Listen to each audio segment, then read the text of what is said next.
राजनगर की गलियों में एक बार फिर डर का साया फैल गया था। शहर के अलग अलग इलाकों में अचानक लोग पत्थर के बुत बनते जा रहे थे। पुलिस और वैज्ञानिकों के लिए यह रहस्य एक अबूझ पहेली बन गया था। पर जहां डर होता है वहां उसका सामना करने वाला भी होता है सुपर कमांडो ध्रुव।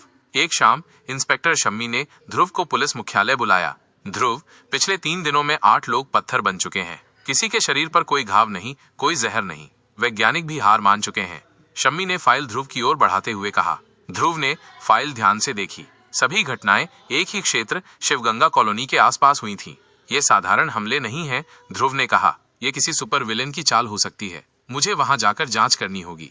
रात के समय ध्रुव अपने साइक्लोन मोटर बाइक पर शिवगंगा कॉलोनी पहुंचा। वहां की गलियां सुनसान थीं। अचानक एक तेज सिसकारी की आवाज आई। ध्रुव ने छलांग लगाई और एक दीवार पर चढ़ गया। नीचे से एक नाग की तरह काले सूट में लिपटा व्यक्ति गुजरा। काला नाग।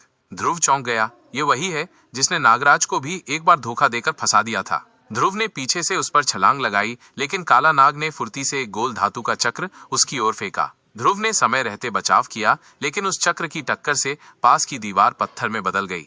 ये चक्र ही हथियार है, ध्रुव ने सोचा, और यही लोगों को पत्थर बना रहा है। अगले दिन ध्रुव ने न्यूज फ्लैश अखबार में एक पुरानी खबर खोज निकाली। प्रोफेसर वेणुगोपाल की खोज, द मैग्नेटिक म्यूटेशन चक्र। वही चक्र जो धातु और मस्तिष्क तरंगों को नियंत्रित कर सकता है। शोध में पाया गया कि ये चक्र अगर गलत हाथों में पड़ जाए तो किसी को भी मांस से पत्थर में बदला जा सकता है। यानी काला नाग ने प्रोफेसर का चक्र चुरा लिया है, ध्रुव ने अनुमान लगाया। रात को ध्रुव प्रोफेसर की पुरानी प्रयोगशाला पहुंचा। वहां उसने देखा कि काला नाग प्रोफेसर को कैद करके एक मशीन में बंद कर चुका था। पास ही एक गोल प्लेट पर चमकता हुआ वही म्यूटेशन चक्र रखा था। अरे वाह, सुपर कमांडो खुद मेरी मान में आ गया, काला नाग हंसा। उसने मशीन ऑन कर दी और चक्र से एक किरण ध्रुव की ओर छोड़ी। ध्रुव ने अपनी रिस्ट डिवाइस से धातु परावर्तन ढाल निकाल ली। किरण ढाल से टकराकर पीछे पलटी और मशीन को नुकसान पहुंचा गया। ध्रुव ने छलांग लगाकर काला नाग पर प्रहार किया। दोनों में जबरदस्त युद्ध शुरू हो गया। चूंकि काला नाग के पास जहरीले सांप जैसे हथियार थे, वो काफी खतरनाक था, लेकिन ध्रुव की चपलता और वैज्ञानिक ज्ञान ने उसे बचा लिया।